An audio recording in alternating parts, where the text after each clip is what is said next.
il y a pas de bout, quoi, finalement. De vous. Il n'y a pas de fin. Il y a pas de... C'est juste que... Il peut être de mieux en mieux jusqu'au bout. Moi, c'est même pas de mieux en mieux, oui, c'est une question d'espace. Mais heureusement, il n'y a pas de fin. Ça a un côté comique, hein, quand on voit sur les brochures atteint la réalisation absolue le 14 janvier 1938. C'est jamais fini, il y a toujours des petites choses qui remontent. On n'est jamais nettoyé complètement. Il y a toujours quelque chose qui se manifeste, il y a toujours à travailler. La seule vraie différence, c'est qu'en fait, on reste exactement comme avant, mais les choses ont beaucoup moins d'impact parce qu'elles sont beaucoup plus courtes. C'est pas qu'on sorte de la souffrance, mais au lieu de souffrir pendant 3 heures ou pendant 3 jours, on va souffrir pendant 1 minute 27.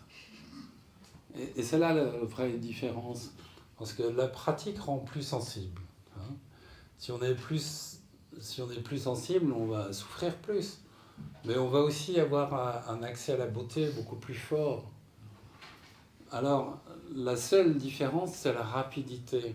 Parce que le mental va arrêter d'entretenir les émotions dans une durée artificielle. Le corps va être capable, comme une éponge, d'absorber l'émotion et de la relâcher.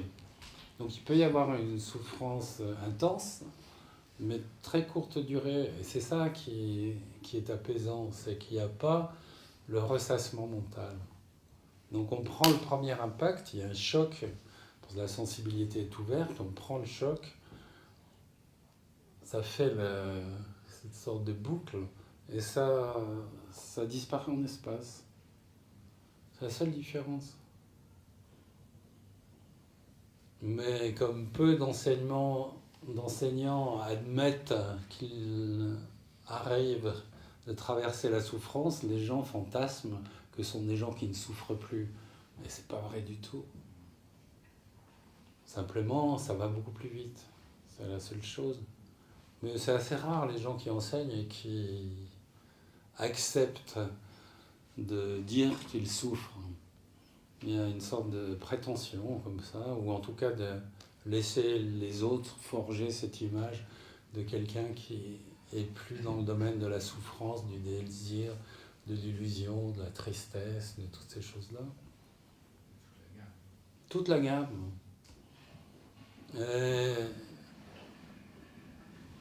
Qu'est-ce qui se passe quand on est trop idéaliste? On voit ça tout le temps. Les gens imaginent que leur maître est parfait, que c'est un avatar.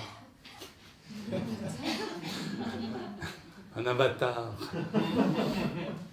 Alors, ils s'imaginent que ce bâtard ne souffre plus, qu'il est d'essence quasiment divine. Et puis un jour, stupéfaits, ils s'aperçoivent que c'est pas vrai. Et là, ils se sentent complètement floués. Ils vont sur Internet, ils commencent à écrire des trucs horribles sur leur maître parfait qu'ils ont adoré pendant des années. Donc c'est contre-productif de prétendre à une perfection qui est inatteignable.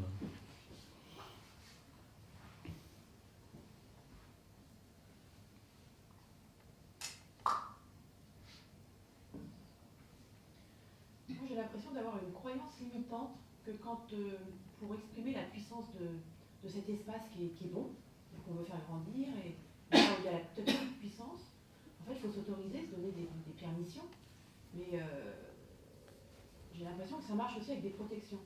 Et s'il n'y a pas de protection, je ne peux pas être dans ma pleine puissance et me donner des autorisations. Et j'ai l'impression de confondre la protection avec un cadre qui vient limiter et qui, du coup, ne me permet pas d'être dans la pleine puissance. Donc, du coup, c'est pas clair pour moi, ça. Je vous l'avais évoqué un peu tout à l'heure, en parlant des limites, mais est-ce que vous pourriez préciser? On ne peut pas se protéger. D'ailleurs, plus on est obsédé par l'idée de se protéger, plus il nous arrive des trucs. C'est comme si le cosmos voulait nous montrer que notre protection est faible. Donc la seule non-protection possible, c'est de ressentir de l'espace et du silence. Et là, il y a une protection relative. Mais c'est toujours relatif. Il peut toujours arriver des choses inattendues. Et c'est aussi toute la merveille de la pratique.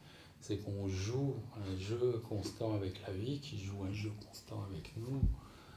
Et que bon, là, toutes les protections sont inutiles.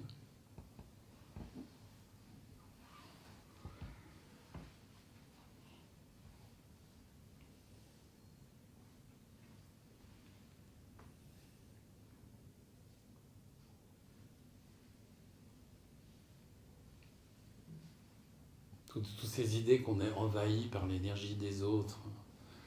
Si on a de l'espace, on ne peut pas être envahi. Si c'est fermé, on peut être envahi. Autrement, bon, qu'est-ce que ça fait? Ça passe à travers toi, ça ressort.